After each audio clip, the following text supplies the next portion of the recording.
The warg king rose once more, launching a brutal invasion into the heart of the Wolfswood, determined to avenge his prior defeat due to his son's failures.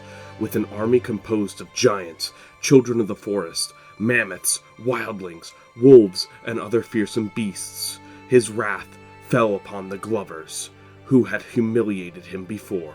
The wrath of the warg king. The Glovers, joined by their allies, the Riders, attempted to mount a defense against the warg king, but were utterly overwhelmed at the first battle of Bloodfist, near Deepwood Motte. Wolves tore through men, and giants as massive as 8 men tall and 5 men wide shattered their lines. The Glovers were only spared total annihilation because the warg king, still hungry for conquest, sought to push further into the forest. Turning his sights to the greenwood, the warg king forced the Ambers into a surrender, and even took an Amber woman to wife, making them allies. The Ambers betrayed their fellow clans in the hopes of siding with the warg king, who they believed would be victorious. However, Rickard the Laughing Wolf Stark answered the call to resist, forging an alliance with the Greenwoods, who agreed to become Stark tributaries in exchange for aid. The Stark and Glover-led forces marched into the Wolfswood, clashing with the warg king's monstrous host. Many battles followed, culminating in the Second Battle of Bloodfist, a massive confrontation that would decide the fate of the Wolfswood. The warg king committed all his forces to this battle. Wildlings on war sleds pulled by direwolves, giants hurling men like ragdolls, mammoths trampling ranks, and the children of the forest firing obsidian arrows from the shadows. Even the traitorous Ambers fought beside the warg king himself. But the North stood united. Glovers, Riders, Starks, and other clans fighting against this unnatural scourge. The battle was long and bloody. Giants fell, mammoths lay strewn across the forest, and countless men fed the earth with their blood. Yet in the end, the North emerged victorious. The warg king's army shattered. The Starks returned to Winterfell to recover, while King Steed Glover pressed on to finish the fight. The Glovers marched on the warg king's fortress, but faced a haunting campaign. Steed Glover was taken in the night, his son Galbert killed, and Glovers began to fall to attacks by direwolves and snow bears, haunting attacks attributed to the warg king himself. Despite the terrors, the Glover-led assault captured the warg king's fortress, though the warg king was never found. Some whisper he is no mortal man, but a dark spirit of the forest, lurking deep in the shadows, waiting for the woods to weaken so he may rise again. In the aftermath, House Glover is now led by a mere boy, Albert Glover, a boy of 6 years old.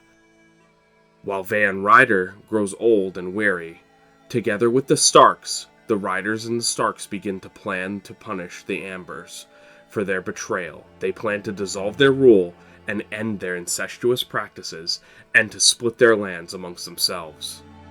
Long simmering tensions flared before the Warg King's War.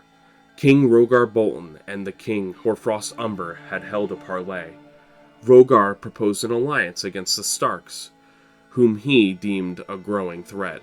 Hoarfrost refused, asserting his strength and demanding concessions. Suspicious of the Starks in action during Bolton's previous conflicts, Hoarfrost invited Jon Stark to a feast, only for Rickard Stark to arrive instead. A proposal for a joint attack against the Boltons failed when Rickard asked that Hoarfrost bend the knee. Hoarfrost, of course, declined. War resumed between the Boltons and Umbers, and the Boltons convinced King Bormer Frost to join them. Outnumbered, Hoarfrost would be defeated. However, unbeknownst to him, the Starks had decided to come to his aid. Rickard led the Starks and Umbers to a decisive victory at the Battle of Snowy Oaks, where Umber and Starks stood against Bolton and Frost. After the conflict, an uneasy peace followed, as it always had been between the Umbers and Boltons. A marriage was then sealed between the Umbers and the Starks, making them allies. The Grey Starks in the south fought and defeated the Crannogmen of the Neck at the Battle of Wetmarsh. Numerous battles had taken place between the Crannogmen and that of House Greystark, the Wardens of the White Knife. However, at the Battle of Wetmarsh, Aslak Greystark fell in battle during a Crannogmen ambush. For the Greystarks, it appeared that they would be defeated and driven from the swamps, though Thorin Greystark and Namond Greystark stepped forward and were victorious against the Crannogmen, securing a victory and, for the time, peace. Queen Mora Kroll of Skagos raided far into the north before being repelled by Bormer Frost. She may have been defeated by the Frosts, but her accomplishments include the raiding of the Sisters and the expanding of the power of the Skagosi on the sea.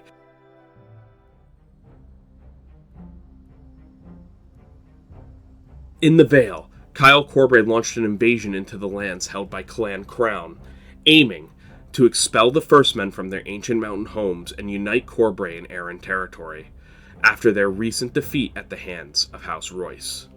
With support from the Arryns, Tyrells, and other Andal houses such as the Moonfells, the campaign proved successful.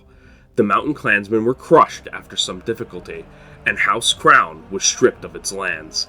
They divided the conquered territory among themselves, strengthening their influence and reach of both Corbray and Arryn in the region, though the mountain clansmen have begun harassing these newly taken lands from the hills and mountains. Recognizing the shifting power in the Vale, Lord Humphrey Hersey made the decision to bend the knee to Kyle Corbray, formally integrating the North Breach into the growing Andal Kingdom. This move was not unexpected, as Corbray had long supported the North Breach, and their alliance had grown steadily over that time. Humphrey's son, Osgood, proved to be an eager and loyal supporter of Lord Corbray, even though he was young, admiring the man his father had wisely chosen to follow. Their vassalage was seen as a sign of Corbray's growing power and diplomatic influence in the Vale, restoring something to him after his defeat to Robar Royce. House Moonfell also played a role in the invasion of Crowncrest, fighting alongside their fellow Andals. After returning to their seat at Rathmore, the Moonvale Pass, Lord Samson Moonfell focused on fortifying his lands following the earlier siege by House Hunter. He oversaw the expansion of the region's defenses and invested in its economy by developing new farmlands and infrastructure.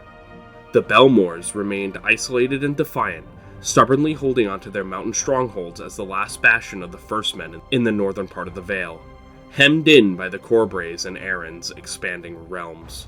The Belmores found themselves increasingly cut off, with even the Andal warlord Cressy conquering the lands to the north known as the Cut. He is unable to contact the other First Men outside of his realm, leaving him isolated. To the south, the Royces maintained a tense peace with the Corbrays, despite minor skirmishes. They prospered in the valleys of the Vale, and the First Men enjoyed the peace for while it lasted. Robar Royce, seeking an advantage, controversially invited an Andal host led by a man with the last name of Swigert, an act that could strain relations with his First Men allies. Though the Vale is quiet for now, with the Arryns and Corbrays regaining their strength, it is only a matter of time before war returns to the mountains between the First Men and the Andals, as the Tyrells look to the lands of the Belmores with eager eyes, finding a land that they can eventually call home.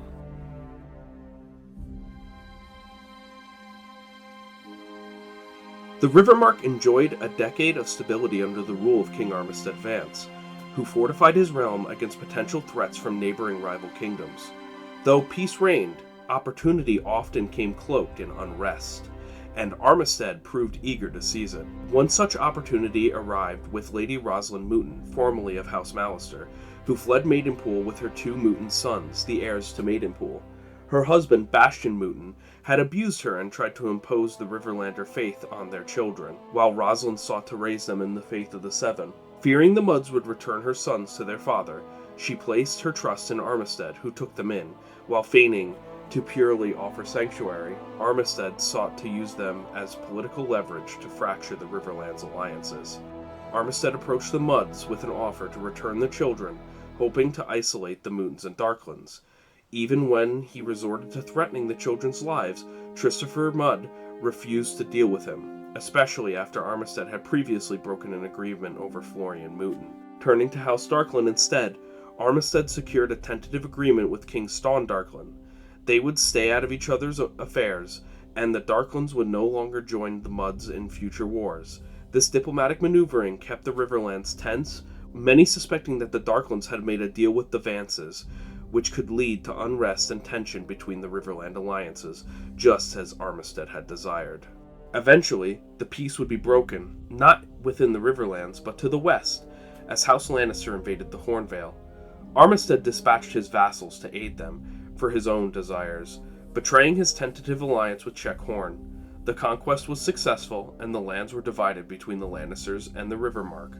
A meeting was then had between Armistead and King Tyrion Lannister, which resulted in a marriage and a defensive alliance between the Rock and the Rivermark. King Trisopher of House Mud used the peace to expand his family, despite the death of his wife later during the Years of Peace, and readied his kingdom for the future conflicts. Although he did not declare war on Armistead, he made it clear to his allies that he saw no future where he and Vance could rule the Riverlands side by side, and war would eventually come. Elsewhere in the region, familiar tensions simmered. The Blackwood-Bracken feud continued, now complicated by the presence of Edgar Bracken, who has landed under the Muds, and Yorick Bracken, the Lord of Stonehenge under Vance, and the secret son of Hagen of Yore. Despite some Brackens being aligned under the Muds' banner, the rivalry remained bitter. King Eric Blackwood had died peacefully in his sleep, but his successor, Stevron, was quickly slain during a sudden ironborn raid upon the Blackwood Vale. These brutal invasions left the new king, Ryth Blackwood, grievously wounded and mourning the loss of his brother, as the Blackwoods suffered heavily under the Ironborn's devastating strikes.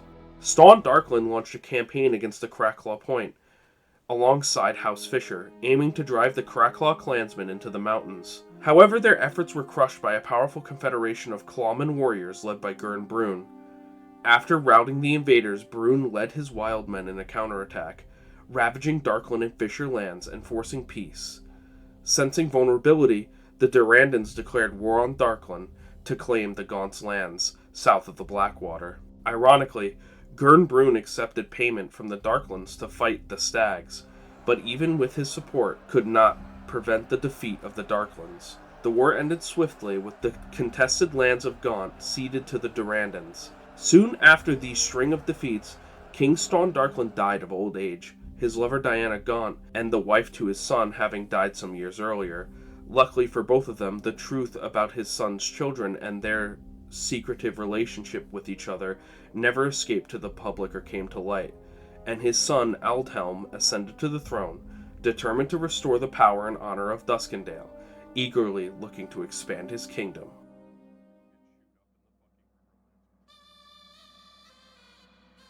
King Euron Redhand of House Greyiron shall be remembered not for kindness or passion, but for his unparalleled accomplishments, earning his place among the greatest Ironborn kings to have ever lived, even before his death. During the brutal conflict between the Reach and the Westerlands, Euron seized the opportunity to launch a daring invasion of the Arbor, capitalizing on the Reach's weakened state after the Redwyne fleet was destroyed by Andal allies of House Lannister. In a feat unmatched for generations, the Ironborn defeated the Redwynes and claimed the Arbor, a jewel of the southern seas. The stunning conquest added to Euron's already formidable reputation, alongside his dominion over Bear Island, Fair Isle, the Giant's Fist, the Arbor, and the long list of successful raids. Euron's ambitions did not stop with the Arbor. With the Rock preoccupied, he turned his fleets towards the western shores of the Westerlands. The Greyjoys led a brutal assault on Lannisport, sacking the city, burning large sections of it, and carrying off cartloads of treasure to their ships. Hor stormed Castamere, while their drums ravaged the northern coasts of the Westerlands, the Baneforts, and the Westerlings. The lands of Case were left in smoking ruins. Though the Lannisters eventually returned after their protracted 7-year war in the Reach, all they found was devastation, charred remains of their once proud lands. These campaigns cemented the terrifying legacy of the Ironborn. The names Euron Redhand, Lotus Drum, Harwin Hairless Harry Hor, Horgan the Iron Reaver Greyjoy, and Meldrick Volmark fill men with fear. Their names echo with dread across the mainland, synonymous with fire, iron, and brutal death. To the Greenlanders, they are figures of nightmare, raiders who arrive like storms and vanish just as quickly, leaving only destruction behind, hurricanes of violence. The Ironborn having forged a brutal but undeniable empire during an age of golden plunder.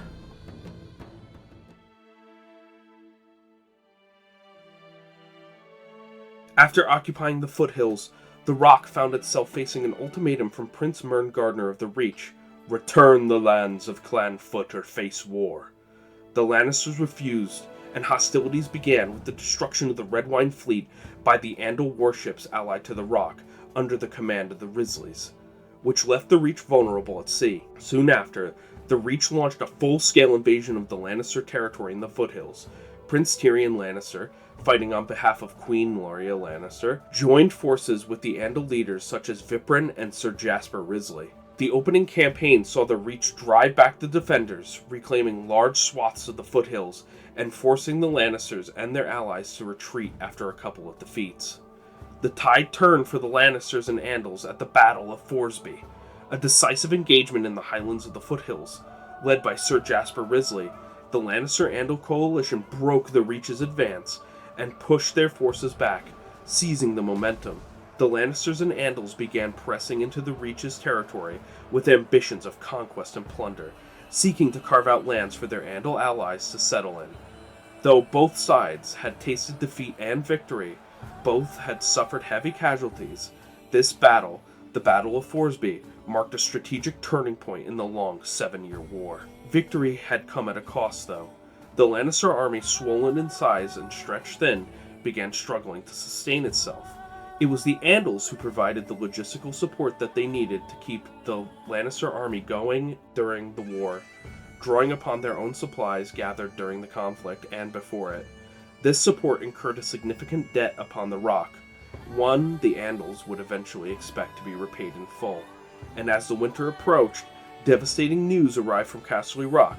Queen Loria had died unexpectedly, having reportedly choked on one of her meals. Soon after, ironborn raiders had also sacked Lannisport and torched the coastal lands of the Westerlands, prompting many Lannister vassals to abandon the war in order to defend their homelands. Despite the setbacks, the campaign into the Reach continued.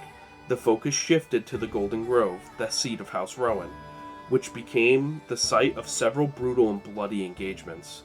Over time, the Reach suffered mounting losses, and after 7 years of war, both sides were exhausted. A tentative peace was eventually struck. The Risleys claimed the Golden Grove, and the Reach withdrew to recover. The Rock had technically triumphed. It emerged from the war ravaged, its economy strained, its cities burned, and its debts deepened to the Andal lords it had helped empower. To rebuild, King Tyrion Lannister allied with Armistead Vance and led an invasion of the Horns to replenish the Rock's coffers and to get rid of the pesky chief Check Horn. Check Horn had defended his homeland with a beastly vigor and bravery that was incomparable to any other. He faced armies 2 times the sizes of his own forces, and he and his men inflicted immense casualties onto the vassals of Armistead Vance and the Lannister forces, refusing to ever retreat from the field. He refused to surrender, and eventually he and his holding were captured. His family fled and took with them as many clansmen as they could. But he, Check Horn, was to be executed by Armistead Vance. He was taken to Vancemark and placed into a pit where he would fight beasts for the army's entertainment. He fought and killed 3 direwolves, a grizzly bear, an aurochs, and eventually he was killed by a lizard lion. Armistead Vance and those who had watched his death gained a respect for him, and solemnly acknowledged his bravery. They buried him in a barrow with the animals he had killed and his fallen comrades. The burial location a secret so that none would disturb the honorable warrior's death. Now crowned king, Tyrion Lannister stood victorious but burdened. While he looked ahead, desiring for the economy to recover and to secure his realm, his vassals had grown wary of war. Lords such as Rhaen and Lantel clamored not for further conflict in the Reach, but for revenge against the Ironborn who had ravaged their homes in their absence. The war in the Reach had ended, but it was likely to ignite again, and if the Lannisters leave southwards, the Ironborn would surely return. The Ironborn had to be dealt with.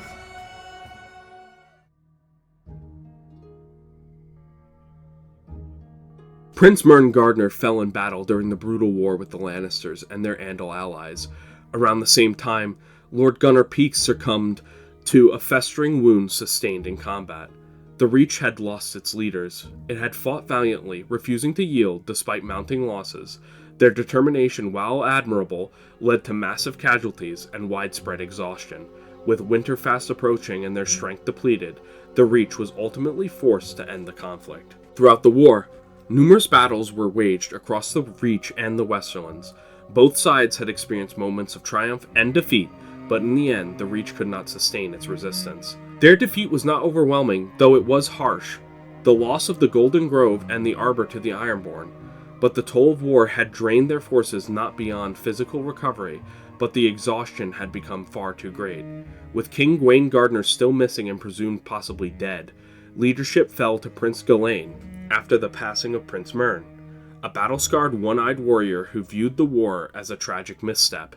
Having lost his eye in the fighting, Galain had witnessed the violence firsthand and its terrible cost. Galain understood the terrible cost of war and the need for greater preparation and alliances. Determined to restore the Reach's strength, he sought new allies and vowed that future sacrifices would have a purpose. His primary goals were clear: reclaim the Golden Grove from the Risleys, restore House Rowan, reclaim the Arbor, and keep his vassals loyal. Unbeknownst to Prince Galain and the Reach, Prince Gwaine Gardner was alive, traveling deep within the Rainwood alongside Lady Josera Crane. There, they encountered the mysterious Green Queen, and began a spiritual and magical journey that would change them both. The Green Queen taught them the lost secrets of the forest and ancient magics once known to the First Men, generations ago. These teachings not only expanded their understanding, but also aided in healing many of Gwaine's lingering ailments from his long journey. Children of the forest discovered, and some even pledging to return to the Reach, with Josera Crane, they believed they had achieved their purpose. Yet Gwaine remained unaware of the devastation that had befallen his homeland as he begins to travel home.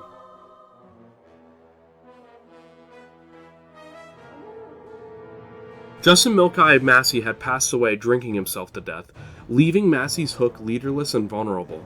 While Milkeye had once secured a great naval victory against the Darklands, a new threat soon emerged. An Andal fleet led by a man named Swigert sailed through the Blackwater and defeated his son after Milkeye's death in a decisive naval engagement. The islands were seized and ceded back to the Darklands in the aftermath. In the wake of these events, Pyron Massey, having requested his father land the Evenstars on Sharp Point before his death, now finds himself crowned King of the Hook. King Carlton Halfhand Durrandon expanded his domain through force, defeating the Darklands and securing the land south of the Blackwater Rush at the Battle of Blackstripe, where his fearsome Durrandon marauders and Antlermen clashed with the Darkland and Brune forces. The battle was brutal and bloody, but it ended in a resounding victory for the Stormlands. The Kingdom of the Stormlands stood stronger than ever since their crushing defeat of the Ironwoods years earlier. They had steadily grown in power and stability. Though Massey's Hook remained independent for now, King Carlton had largely restored the pride, strength, and prestige of his realm. His successes in both diplomacy and war had bolstered his legitimacy, and his subjects viewed him as a king reborn in strength and purpose. Adding to this resurgence was a surprising spiritual shift. The Durrandons, once worshippers of the old gods, had converted to the faith of the Storm God. This transformation followed several supposed miracles within the royal family. Rialta Durrandon, said to have been struck by lightning atop the peaks of Tarth, surviving and receiving visions, and married to Christopher Blacktide, became a symbol of divine favor. The family claimed to witness visions and prophecies, leading them to abandon the Weirwoods and instead worship the storm that had once shattered Durin's castles, now seeing it as a source of strength, not only wrath, something that had made the Durrandons stronger, just as they had endured the storm years earlier. The Green Queen concluded her guidance of King Gwaine Gardner and Josera Crane, sending the children of the forest with them back to the Reach, while she remained in the Rainwood, protecting the realm with House Wild, preparing to resist the advancing Andal threat whenever they were to come.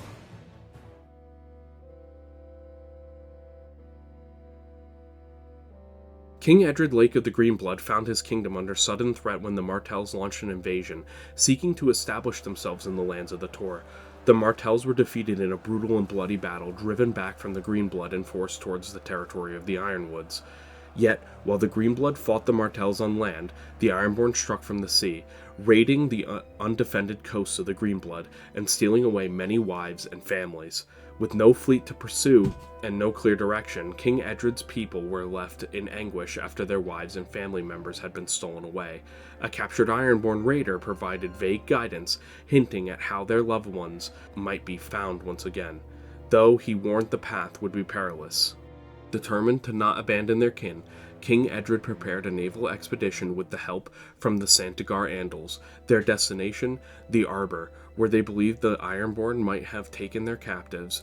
It was a desperate gambit, with little hope of success, but the grief of loss left them with no other choice. Though risks abounded, they judged that the Ironwoods, entangled in their own conflicts, were likely to not intervene.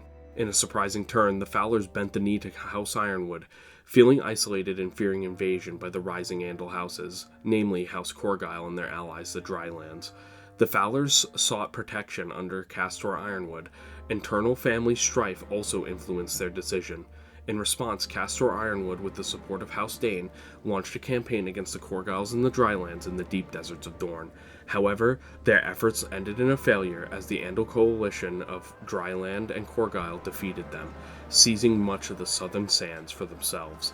House Dane, though bruised, did not act hastily. From their strongholds, they observed as the Corgyles attempted to root themselves in the unforgiving desert. The Danes believed that such lands would drain the Andal invaders of wealth, morale, and strength. They waited patiently, watching and calculating, confident that the sands would wear their enemies thin, and that when the moment was right, House Dane would rise once more to drive the Corgyles from the Dorne and reclaim what had been lost.